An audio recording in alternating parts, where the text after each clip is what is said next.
नमस्कार दोस्तों, मैं आपको बता दूं कि अमन की जो है हत्या की गई है, ऐसा कहना है उनके परिवार वालों का।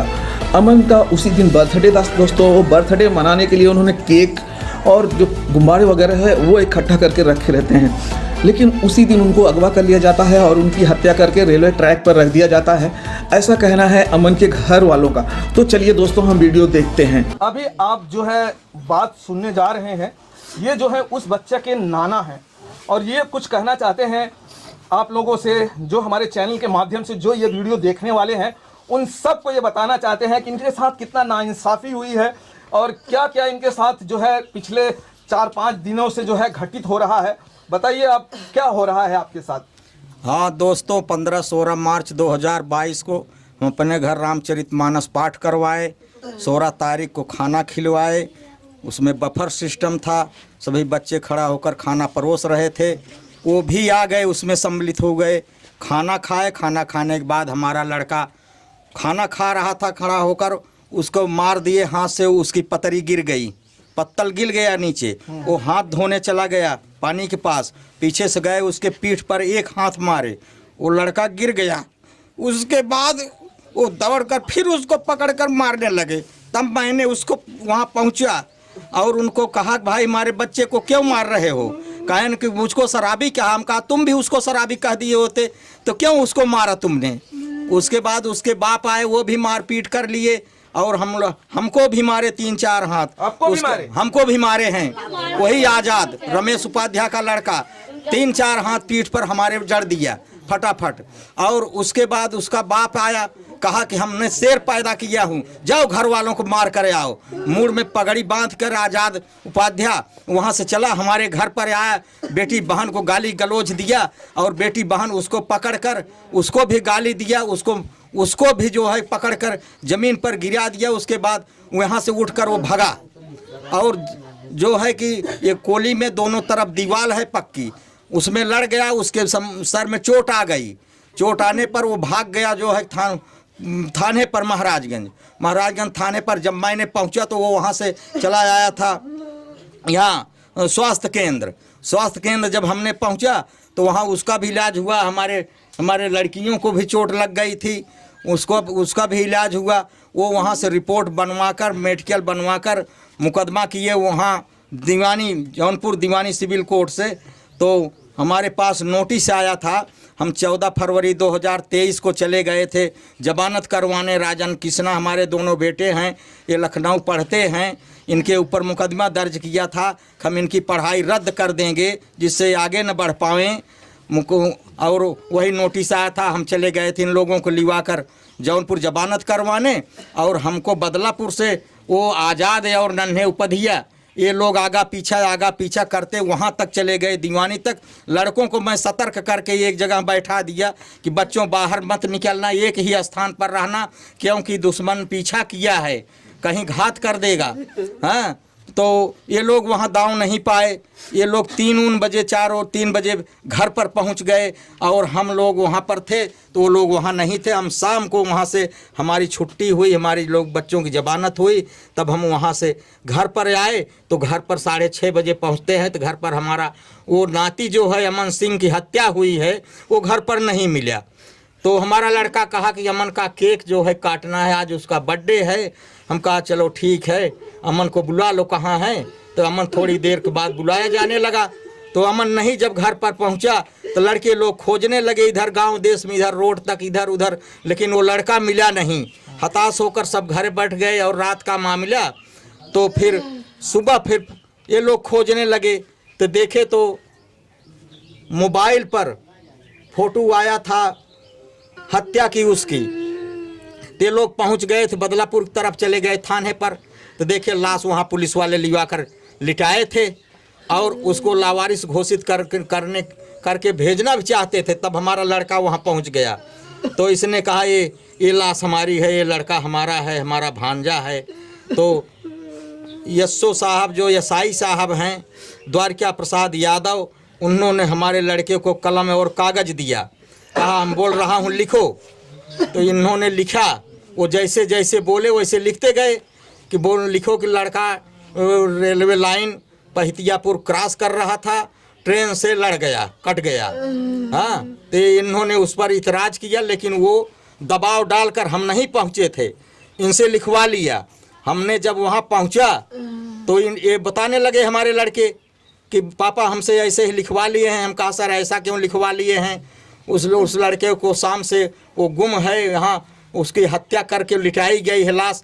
आप लाश किस अवस्था में पाए हैं? अगर ट्रेन से लड़ा होता तो वह लाश लोथड़ा हो जाती और उसकी शिनाख्त नहीं दिखाई देती, लेकिन वो स्पष्ट है, क्लियर है कि उसके सर पर मार कर हत्या की गई है। उसके माथे में धारदार हथियार से मारा गया है और धारदार हथियार से उसका एक पैर काट दिया गया है, धारदार हथियार से उसकी एक बाह काट दी गई है। ऐसी हत्या करके हमारे नाती को वहाँ पर ये लोग लिटाए थे। तो एसआई साहब से मैंने कागज मांगने लगा। हम कहा एसआई साहब हमको कागज दीजिए जो हमारे लड़के से लिखवा लिए हैं। कहे नहीं, अब मैं कागज नहीं दूंगा। जबरदस्ती वो लाश को भेज दिए पोस्टमार्टम। 2-3 आदमी हमारे गांव के उस पर बैठ गए और हमने पता पाया कि लेकर गए। हम भी दौड़कर टेम्पू रुकवा कर उस पर बैठ गए। फिर फोन किया लड़का कि गाड़ी ये लोग कागज नहीं दे रहे हमसे जो गलत लिखवा लिए हैं।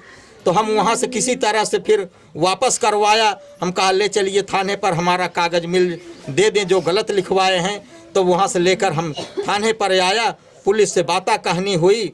वहाँ पर जो है कि वो आ गए सीओ साहब ने कहा लाओ भाई तहरीर लिखवा कर लाओ, हमको दीजिए, मैं आया हूँ। दरोगा जी नहीं है, बड़े साहब दरोगा नहीं है, तो मैं आया, हमको दीजिए। तो गए जो है तहसील में, 1-2 लोग गए, वहाँ से लिखवा कर ले आए। हम उस पर जो है साइन किया और सीओ साहब को दे दिया। और सीओ साहब ने कहा कि इसको फोटो आप अपने मोबाइल में ले लीजिए। मैं इस पर साइन करके आप कर दिए सीओ साहब, उसको रिसीव कर लिए अपना, हम फोटो उसका ले लिए अपने मोबाइल में। और अभी तक ये एनसीआर दर्ज नहीं किए। हम कहा एनसीआर दर्ज कर दीजिए तब हम लाश लेकर जाएंगे। कहें नहीं, पोस्टमार्टम आएगा तब हम एनसीआर दर्ज करेंगे। हम कहा पोस्टमार्टम आने के बाद एनसीआर नहीं दर्ज करेंगे, हम क्या करेंगे, लाश जलवा देंगे तो हम क्या साबुत हमारे पास रह जाएगा। कहें नहीं, इतना गलत काम नहीं होगा यहाँ पर। हाँ, आप ले जाइए, जलाइए उसको। वहाँ भिजवा दिए, पोस्टमार्टम गए, वहाँ पोस्टमार्टम हुआ। उसके बाद लाश जलवाने की बारी आई तो पूछा गया रमेश विधायक से कि सर क्या करें विधायक जी, लाश एनसीआर दर्ज नहीं हुआ है, लाश हम लोग घर लेकर जा रहे हैं। कहें नहीं, लाश वहाँ पर जलवा दीजिए, मैं सुबह बैठकर मैं एनसीआर दर्ज करवाऊँगा। आज तक विधायक जी थाने पर न दिखाई दिए, न हमारे घर आए, न तो कोई पुलिस आया, न होमगार्ड आया, कोई भी। अब फ़ोन यहाँ से लगाया जाता है, फ़ोन भी काट देते हैं, बात नहीं करते हैं और फ़ोन उठा नहीं रहे हैं। न विधायक जी न तो यशो बदलापुर का कोई भी फ़ोन नहीं उठा रहे, कोई कार्रवाई नहीं कर रहे हैं। हम लोगों को गोल गोल घुमा रहे हैं केवल।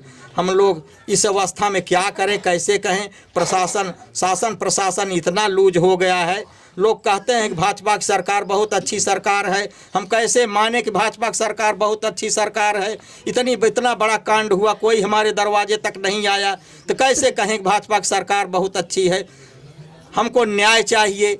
हमारा बच्चा तो अब वापस नहीं होगा, लेकिन हमारे बच्चों को यहाँ से किसने किडनैप किया, कैसे ले गया वो बच्चा, वहाँ जंगल में पहुँच नहीं पाएगा उतनी रात को, कहाँ मारे उसको, इसकी जांच होनी चाहिए। जांच होकर इसकी रिपोर्ट होनी चाहिए। उसको जो है कि उसकी सज़ा मिलनी चाहिए उस आदमी को जिसने यह कांड किया है। अच्छा, पोस्टमार्टम जब किया गया होगा तो आपको एक रिपोर्ट दी गई होगी। उस रिपोर्ट में जो है कुछ लिखा गया था, बताया गया होगा ना? ये तक रिपोर्ट ही नहीं दी। बोले कि यशो सर बोले कि रिपोर्ट 15 दिन बाद आएगी, जो कि रिपोर्ट 2 दिन बाद आ जाती है।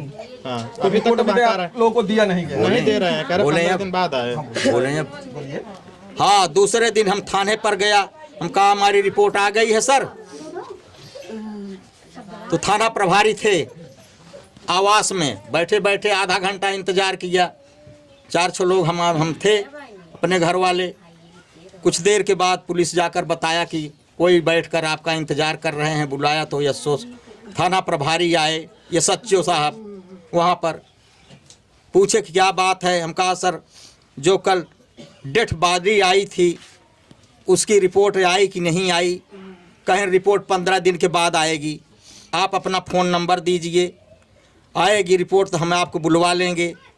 हम कहा सर तो जब मैंने नामजद दिया हूँ फला फला आदमी ने हमारे बच्चों को धमकी चमकी दे रहा है पर ही साल से, तो जो है उसके नाम से ये NCR दर्ज करके उसकी छानबीन की जाए। अगर रिपोर्ट गलत रहेगी तो आप जैसा समझेंगे वैसा करेंगे, लेकिन NCR दर्ज होना चाहिए। कहें नहीं NCR नहीं दर्ज होगा बिना रिपोर्ट आए, आप 15 दिन के बाद आइएगा तो हम रिपोर्ट आपको देंगे। आज तक वो अभी हम जाने वाले थे फिर थाने पर पता करने रिपोर्ट के लिए, लेकिन ये आ गए, हम इसमें उलझ गए हैं, यही मैं बताने लगा हूँ। तो चलिए दोस्तों, ये जो है अब हम यहाँ से विदा लेंगे और इस परिवार के साथ हमारे भी जो है जो इस शोक में हम भी शामिल हो गए हैं, और मैं इस माध्यम से लोगों तक ये जो है पहुंचाने की कोशिश करूंगा अपने चैनल के माध्यम से कि इनके साथ क्या हो रहा है, जो है प्रशासन इनके साथ में कितनी खेल खेल रही है, और ये सारी चीज़ें जो है दोस्तों आपको मिल जाएगा देखने के लिए। आप खुद जो है, आप लोग समझदार हैं, हमारी जो जनता है वो खुद समझदार है, और वो जो है वो इस वीडियो को मैं यही कहना चाहूँगा कि ज़्यादा से ज़्यादा लोगों तक पहुँचाइए, और आप खुद मुझे बताइए कि इसमें दोषी कौन है, दोषी कौन है। क्योंकि NCR इनका कहना है लिखा जाना चाहिए, और नामजद अगर रिपोर्ट आप दे रहे हैं तो NCR लिखनी ही चाहिए।